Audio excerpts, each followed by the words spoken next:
Demam. Demam.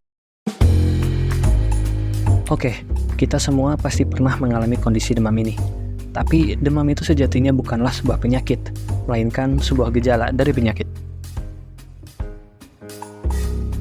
Demam sering kita simpulkan sebagai keadaan ketika seseorang memiliki suhu tubuh lebih panas daripada biasanya. Namun, alih-alih kepanasan akibat suhu yang tinggi ini, orang-orang yang sedang demam biasanya malah merasa kedinginan dan menyelimuti dirinya sendiri. Tapi, tahukah kalian sebenarnya demam itu mungkin disengaja oleh tubuh kita sendiri? Dan kita akan membahasnya saat ini juga.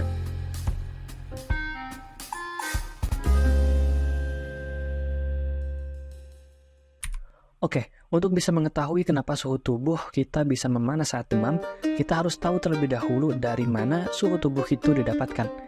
Manusia, seperti makhluk hidup pada umumnya, terdiri atas sel-sel yang tergabung dan membentuk berbagai organ-organ di dalam tubuh. Setiap sel pada dasarnya hidup dan bekerja setiap saat untuk menjaga agar tubuh kita bekerja sebagaimana mestinya. Proses ini biasa kita sebut dengan metabolisme. Layaknya sebuah mesin pabrik, ketika sel melakukan proses metabolisme, akan selalu ada produk sampingan yang dihasilkan, yaitu berupa hawa panas. Sekarang bayangkan, ada triliunan lebih sel yang ada pada tubuh kita. Dan ketika panas setiap sel ini dihasilkan, maka semua hawa panas kecil ini akan tergabung menjadi yang kita ketahui sebagai panas tubuh. Oke, sekarang perhatikan hal ini. Ketika setiap sel melakukan metabolisme, maka panasnya akan berkumpul di tubuh kita sendiri. Dan jika panas ini tidak diatur, maka suhu badan akan terus meningkat seiring dengan berjalannya waktu. Hal ini tentu tidak boleh dibiarkan dan harus segera dibuang. Selayaknya handphone yang membuang panasnya melalui casing, kita juga membuang panas melalui kulit kita.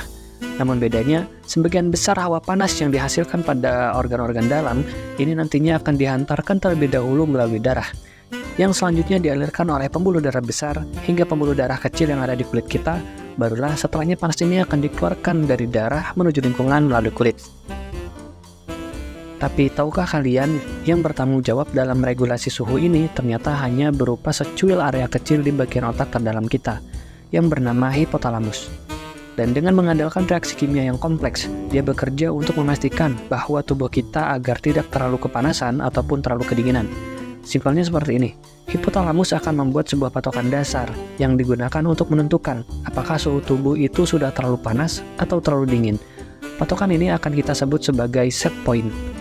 Dan di dalam tugasnya, hipotalamus akan dibantu oleh termoreseptor, yaitu berupa reseptor-reseptor pengukur suhu yang tersebar di seluruh tubuh kita. Mereka nantinya akan mengirimkan pesan-pesan yang akan digabungkan dan dibaca oleh hipotalamus sebagai nilai suhu tubuh saat ini. Ketika hipotalamus mendeteksi suhu tubuh berada di atas dari set point yang sudah ditetapkan, maka tubuh akan mengetahui bahwa dirinya sedang kepanasan, dan segera hipotalamus akan memerintahkan prosedur penurunan suhu, yang antara lain dapat berupa pelebaran diameter pembuluh darah perifer kulit atau yang biasa disebut dengan vasodilatasi. Hal ini dapat membuat hawa panas yang dihantarkan oleh darah bisa dibuang lebih banyak keluar, ataupun dengan cara mengeluarkan keringat, sehingga panas dapat dikeluarkan dengan cara evaporasi atau penguapan. Biasanya untuk cara yang kedua ini digunakan ketika suhu di luar lebih panas daripada suhu tubuh yang sekarang. Sekarang kondisi ketika hipotalamus mendeteksi suhu tubuh berada di bawah nilai set point. Mirip seperti yang sebelumnya, hanya saja terbalik, tubuh akan mengetahui bahwa dirinya sedang kedinginan, sehingga hipotalamus akan segera memerintahkan prosedur untuk menaikkan suhu tubuh. Prosedurnya pun mirip. Jika tadi pembuluh darah bervasodilatasi untuk menurunkan suhu, maka untuk menaikkan suhu, pembuluh darah perifer akan mengecilkan diameter pembuluh darahnya atau bervasokonstriksi.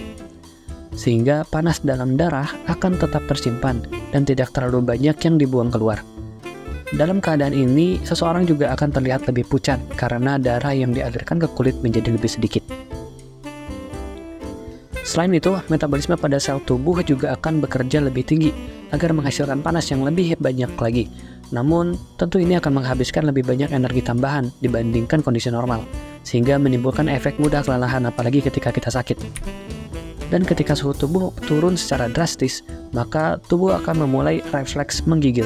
Gerakan-gerakan kecil dari otot ini akan menimbulkan gesekan-gesekan yang mampu membantu menaikkan suhu tubuh kembali. Sekarang kita masuk ke situasi demam.